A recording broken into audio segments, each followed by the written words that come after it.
We have a snow day today. That's what that random video I posted earlier. I couldn't film in my room, so I thought I wasn't gonna have a video for today. So I was like, let me just post that. But then I do have a video for today, so you get two today, unless I post this tomorrow.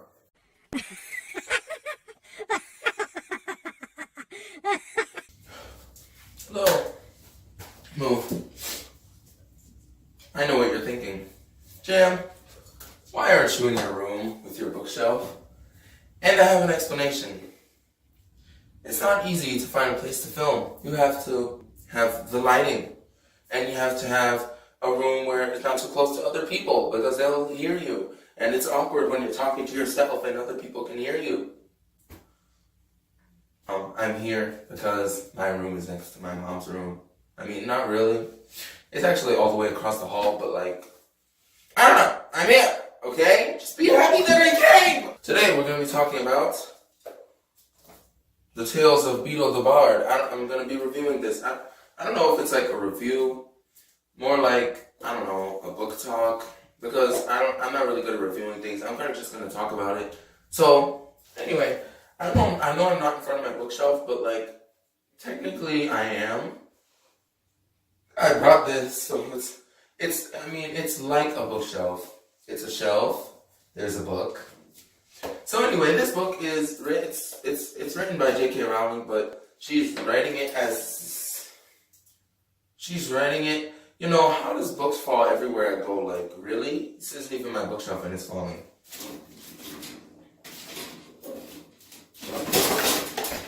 This book is about, so it's basically a bunch of different stories, like 4 or 5 or 6 of them. I think it's like 5 or 6. Written by Beedle the Bard, which is really JK Rowling wrote it, but she wrote it as if it's by Beedle the Bard. So it's just a bunch of different fairy tale retellings from the wizarding world, where it's like, they're fairy tales, but for wizards in this book. So at first glance, you think they're just regular harmless stories that he wrote, but secretly, each story has like an underlying meaning, which Dumbledore, like after each story, Dumbledore talks about the story in the book. So after each story, I'm just like, okay, this story was just a regular story about this. And then Dumbledore comes in and explains how I'm stupid and it was actually about this. Because I'm not good at symbolism and stuff like that. But anyway, well, yeah, that's what it's about.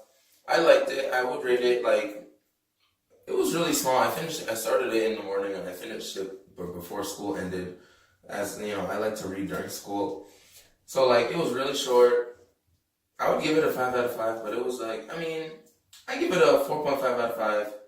The reason it doesn't have a 5 is just because I could never, like, it's just a book of, I guess, it's just a book of stories, like, for a storybook, I'll give it a 5 out of 5, but for a regular YA book, this gets a 4 out of 5 because it's not boring, but like, nothing happens, it's just a bunch of stories. Well, but it is a storybook, so fine, it gets 5 stars. So, that's what it's about. It's a bunch of different stories, a bunch of different wizarding fairy tales, and that's the non-spoilery section. If you have not read this book, or you don't care about being spoiled, because it really isn't, just be spoiled for this isn't that big a deal. The stories are something someone could just tell you in like 5 seconds, so it's not that big a deal. I don't know. So anyway, people who don't want to be spoiled, please leave. Please leave. Now.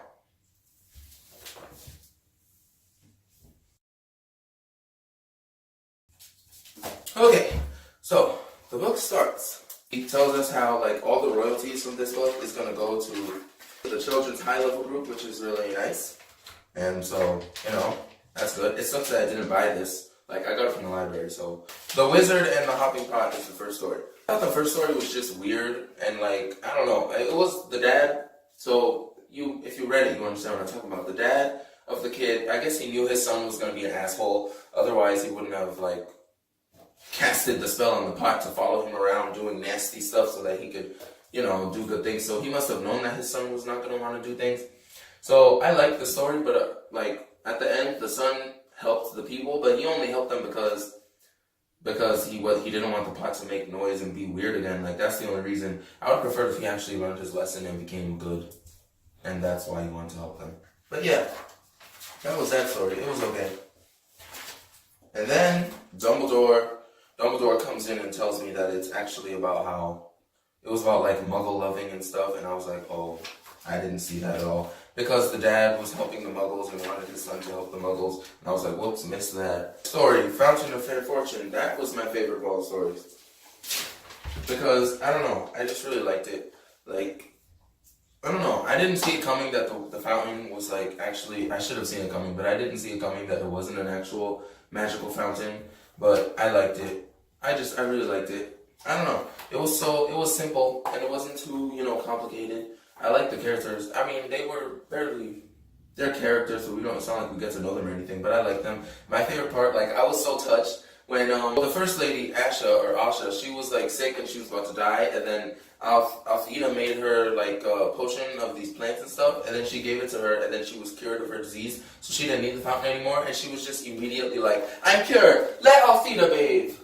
And like, it was just so touching. Like, I thought it was so touching how she immediately was like, let her. And then Althea was like, what did she say? If I can cure this disease, I shall earn gold aplenty. Let Amata bathe. And she's like, and leaves. And then you see the knight, the poor knight is just standing there like, pick me, pick me, pick me. Like, please, you guys don't need it. Please pick me. But then the freaking, they're not. Like, she's saying for Althea to bathe, and Althea says for Amata to bathe, and the knight is just like, I would like to bathe as well. Please let me bathe. So then after that, finally, Amata's like, Knight, you can bathe. And then the knight is like, finally, you dumbass. Like, I've been waiting. This is why I've been waiting for you guys to say that I can do it.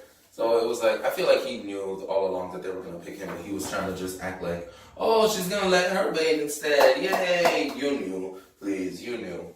And then Dumbledore comes in and talks about it, and he tells how they had like a play version of it at Hogwarts, and in the play version, oh, the girl who played Amata and the guy who played the knight in the Hogwarts play, they just broke up like right before the play, and then during the play, the guy decided that he wanted to like transfer his affections to Asha instead, the girl who played Asha, so that was funny how he said that. And then on page 41, it talks about how Lucius comes in and he's like, oh, he didn't like the fountain story. Can you tell me how this man, you're a Death Eater, and do you have a job? Like, you're a Death Eater, you have a job, I hope, you're supposedly rich. You're really taking the time to sit down and write a letter.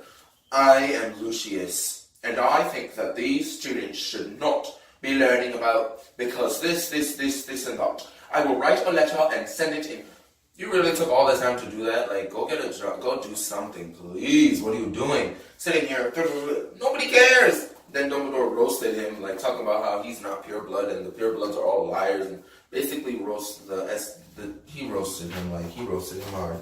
The next story, the Warlock's Hairy Heart, that one was my least favorite. It was weird. I didn't understand the lesson in that story. It was just like, okay, his heart's hairy. Gross. And then they both end up dying at the end. And then after that one, Rabbity story, Rabbity and the Cackling Stump, that was my second favorite. Because, like, I don't know, Rabbity seemed so funny. And she turned out to be an animagus at the end, but I thought she turned into the tree. I actually read this book before in 8th grade, but I forgot. But I thought she turned to the tree. I'm dumb. But she actually turned to a rabbit and hid under the tree, in a crack underneath. So I didn't realize that. But yeah, I have a backdrop. You guys realize that? Sort of. Okay. So anyway, I like that one. I think the guy who was scamming the stupid king, that king was so stupid. The guy who was scamming the king probably should have, like, after he scammed him the first time and got all that gold and all that silver and all that money, he should have just left. But no, he decided to stay and test his luck longer and longer. If he had just left the first time, he'd have been good. After that story is the tale of the three brothers. While I was reading it, all I could hear was Hermione's voice in my head. Like, I love Emma Watson. I love Emma Watson so much. Like, I literally love her. I should go just binge Emma Watson movies. But anyway, I just heard her voice in my head, and I already heard that story from the movie because I watched the movie and because I already read this. And, yeah, I liked it. I think if I had to pick from one of the three hollows, I think I would pick, not the wand, because I would be a savage on my own if I was a wizard. I wouldn't need the wand. The Death Stone is just dumb. Like, nobody wants to bring a nasty ghost. Oh! Like, if someone dies in my life, I bring them back to life. No! We can be together now! Blood gushes from her mouth. No. Go back. No, I think I'd want the wand or the cloak. I don't know. Like, the cloak seems like a lot of work. You're trying to not get killed, so you have to pull a cloak over you. Why can't I just... I guess invisibility is cool, so I'd want the cloak, but I'd want the... Can you believe that Harry, Ron, and Hermione all used to squeeze themselves under the cloak? And they even did it when they were all like 17 years old. That cloak must have been, because really? But I know what he's talking about how their feet would be showing and they'd have to bend because they're tall. Yeah, that was my thoughts on the book. And, you know, JK Rowling likes to make money. She makes a lot of money off these things, so... You know, she's helping. That's why I like her. You know, I heard she used to be a billionaire, but then she's not anymore because she's donated like hundreds of millions of dollars. That's really cool. If I'm ever a billionaire from writing, I'm gonna do that too. That would be cool. Just like, I feel like she can just write a book. Just she'd be sitting down on a Tuesday like, I'm bored. Am I on the bestsellers list right now? Oh wait, I am. All my books are. I want a new private jet. Writes 3 words. Publish. Immediately hits #1 bestseller. Like she's so funny. Like she's always roasting people on Twitter. But okay, that was my review of Tales of Beedle the Bard by JK Rowling. Please comment if you read the book. Comment your favorite part of the book. Please like this video if you enjoyed it, and please subscribe if you want to see more. And jam out. That wasn't cool. I stumbled when I came in here. Let's try that again. Hold on. Ugh. I can't do anything right. Okay, please like, and if you liked it, and comment what your favorite part of the book is. Comment what your favorite story was. Like if you liked it, and subscribe if you want to see more. Jam out.